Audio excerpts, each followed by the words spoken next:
सभापति महोदय, सदन में आज कुटुंब न्यायालय विधेयक 2022 पर चर्चा हो रही है। सभापति महोदय, मेरे से पूर्व वक्ताओं ने भी एक से एक बात महिलाओं के हितों के संबंध में, महिलाओं पर बढ़ते अत्याचार, उत्पीड़न, इसको लेकर भी विधेयक के अलावा भी बात रखी।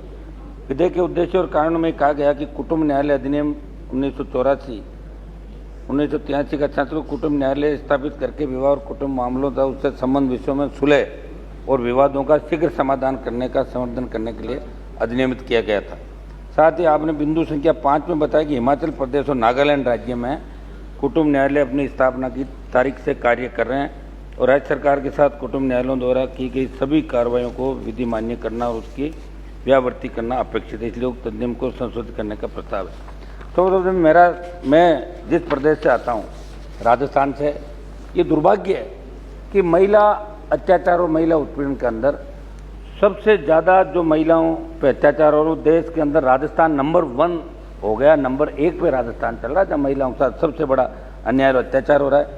आज मुकदमे दर्ज हो रहे हैं, चाहे उत्पीड़न, इसका कारण तो अभी वर्तमान सरकार ही इसका कारण, और लंबे समय से जो व्यवस्था चल रही इस सरकार के साथ साथ जो लंबे समय से शासन चल रहा राजस्थान के अंदर, वो कारण है इसका सबसे बड़ा।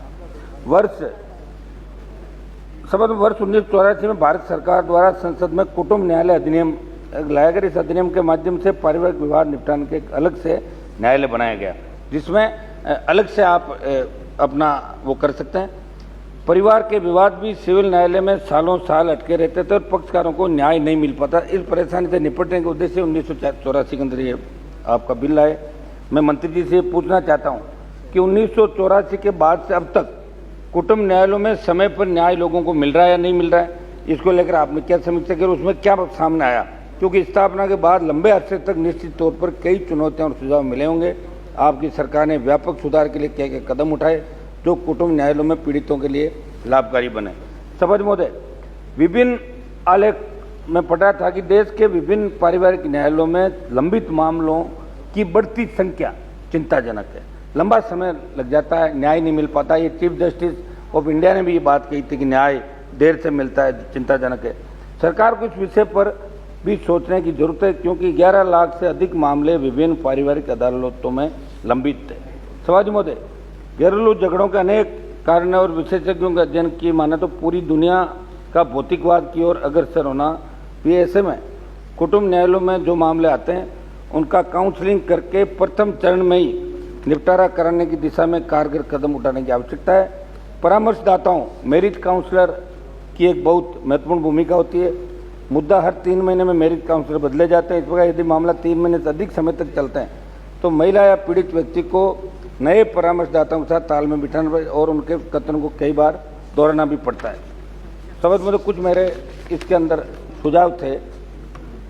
वन स्टॉप सेंटर सहित घरेलू हिंसा को रोकने के लिए विद्यमान प्राधिकरण लीगल शाखा एक छत के नीचे सारा लाया जाना चाहिए।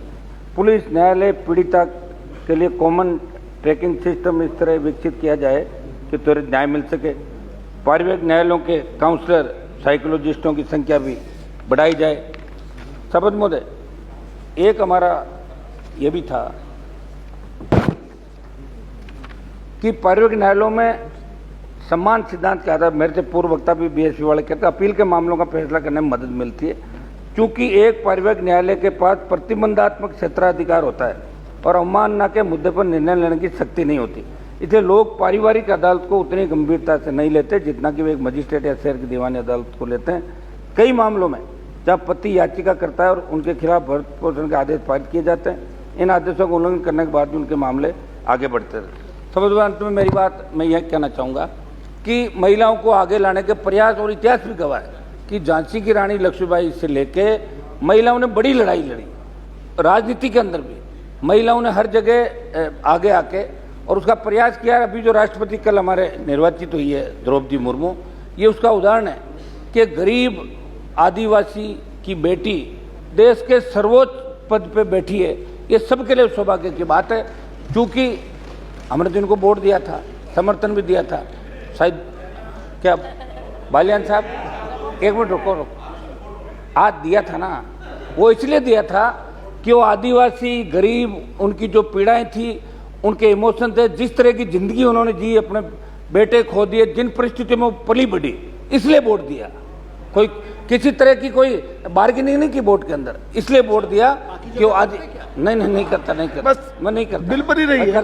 नहीं करता। समझ मोदे, मेरा पूर्व के कई हमारे सम्मानीय सांसदों ने बात कही कि महिलाओं को अधिकार मिलने चाहिए। महिलाओं को अधिकार निश्चित रूप से मिल रहे हैं, लेकिन बार बार हम देख रहे हैं पार्टियां बात करती है कि 50% आरक्षण होना चाहिए, 40% होना चाहिए।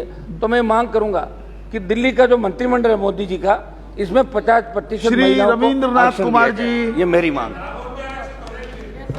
सही है। सबसे पहले उनको पावर दो ना।